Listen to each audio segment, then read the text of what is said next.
បាទសួស្តីបងប្អូនអរគ្នាខ្ញុំឃើញបតទេសគេលេងហ្គេមមួយនៅខេត្តសៀមរាបជាហ្គេមសប្បាយៗរបៀបប្រវត្តិសាស្ត្រនិងទាក់ទងទៅនឹងប្រាសាទបុរាណរបស់ខ្មែរយើងហ្គេមហ្នឹងគឺរៀបចំដោយក្រុមហ៊ុន UbiQuest ដែលជាបុត្រសម្ព័ន្ធរបស់ក្រុមហ៊ុនទេសចរ All Dream ហ្គេមហ្នឹងមានឈ្មោះថា Treasure Hunt ដើម្បីលេងហ្គេមហ្នឹងបានយើងត្រូវកក់ទៅក្រុមហ៊ុនមុនថាយើងមានចំនួនមនុស្សប៉ុន្មាននាក់ខ្ញុំនាំកូនៗមកលេងហ្គេមនេះដោយចង់ឲ្យគាត់មានចំណេះដឹងផ្នែកប្រាសាទបុរាណហើយនឹងផ្លាស់ប្ដូរអារម្មណ៍ប្លែកភ្នែកប្លែកអារម្មណ៍ជាដំបូងគឺយើងត្រូវ download app មួយឈ្មោះថា Action Bound ហើយក្រុមហ៊ុននឹងឲ្យ QR code ដើម្បីប្រកប scan នៅពេលគាត់ scan បានហើយ QR code មួយហ្នឹងគឺគេមាន guide គេមានប្រាប់ថាយើងត្រូវធ្វើដំណើរពីណាទៅណាទៅឈរនៅតំបន់ណាហើយយើងស្វែងរកអីមួយដូចគេសួរសំណួរថាប្រាសាទនឹងសង់នៅឆ្នាំណាឲ្យស្វែងរករូបចម្លាក់មួយណាហើយត្រូវធ្វើសកម្មភាពនានានៅក្នុងតំបន់ហ្នឹងដើម្បីឲ្យប្រកបតាមរហូតហើយគេប្រាប់គាត់ពីមួយដំណាក់ទៅមួយដំណាក់ក្នុងនោះមានប្រហែលជា30ដំណាក់កាលដែលគាត់ត្រូវឆ្លងកាត់ពេលដែលធ្វើដំណើររួចហើយគា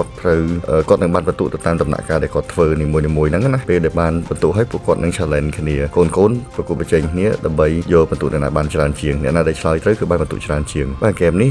ខ្ញុំគិតថាជាហ្គេមមួយដែលនាំឲ្យកូនយើងគាត់បានបទពិសោធន៍ថ្មីព្រោះឲ្យគាត់ថាទៅស្ដាប់គេនិយាយពីប្រវត្តិសាស្ត្រគាត់អាចនឹងធុញប៉ុន្តែនៅពេលគាត់លេងហ្គេមភ្ជាប់ជាមួយនឹងទូរស័ព្ទដៃទៀតអញ្ចឹងគាត់ challenge គាត់ប្រកួតគ្នាទៅជាលក្ខណៈមួយសបាយហើយប្លែកហើយធ្វើឲ្យគាត់ចងចាំនៅប្រវត្តិសាស្ត្រមួយដែលគេដាក់ជាសំណួរនៅក្នុងហ្គេមហ្នឹងតែគួរឲ្យសោកស្ដាយដែរហ្គេមនេះមានជាភាសាបារាំងនិងភាសាអង់គ្លេសដោយសារក្រុមហ៊ុនគេ design សម្រាប់ភ្ញៀវបរទេសខ្ញុំបានសួរទៅក្រុមហ៊ុនដែរថាមានផែនការធ្វើជាភាសាខ្មែរដែរទេគាត់ថាគាត់កំពុងតែឲ្យខាងអ្នកបច្ចេកទេសអភិវឌ្ឍកម្មវិធីហ្នឹងជាភាសាខ្មែរហើយ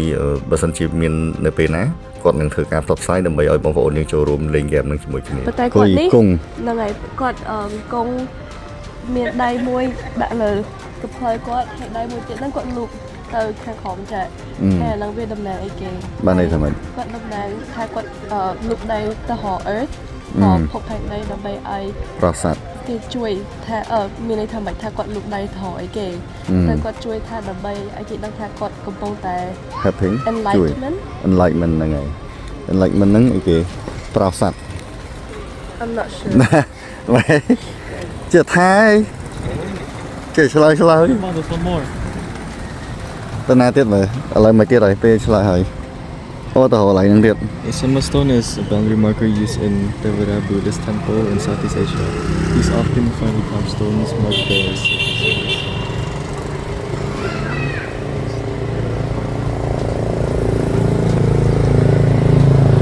Đó, nhà bóng ta khơi. Oh, this stone.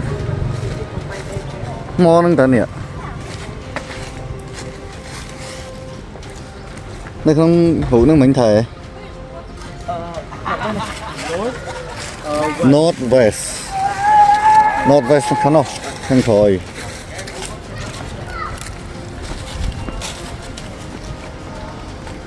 Northwest. And this south. Temple Run. This is south con. Còn anh nơ map north ở hàng lứa hay west ở hàng xuôi.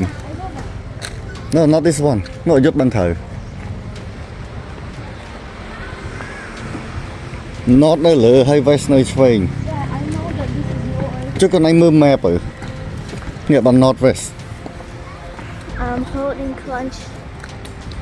Man, miền tây mà cái lại miền chợ buồn tầm 74. What you looking for? Cái hỏi cái script.ឆ្នាំ1781 Mạch thầy kìa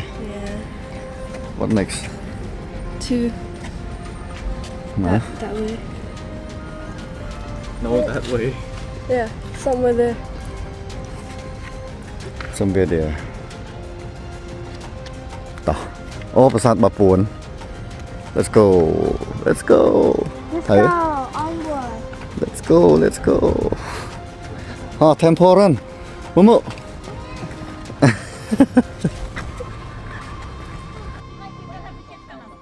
នេះជាគំនិតមួយល្អដែលក្រុមហ៊ុនគាត់ចេះច្នៃប្រឌិតធ្វើជាហ្គេមផ្សារភ្ជាប់ទៅនឹង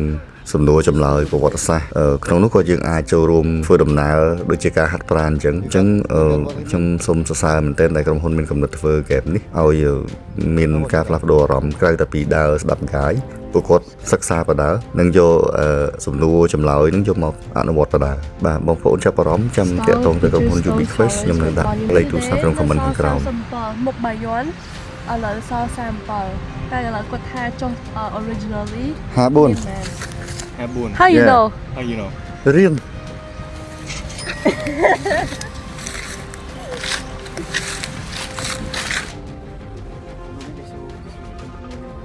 không có mới từ ở từ មើលគេសួរថាម៉េច What position of the Buddha in position Buddha មួយណាយើងទៅរក Buddha នឹងឃើញនៅ rồi mình thấy có hồ Oh, I know it very easy យើងទៅរក Buddha ហ្នឹងឲ្យឃើញទៅដឹង I don't tell you គាត់ឯងធ្លាប់មកពី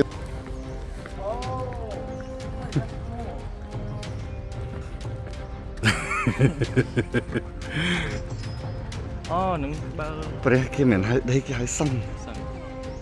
Nan. ជុំមើលអូខេបានបន្ទុកទៀត Ya, tan. ថយក្រោយទៀត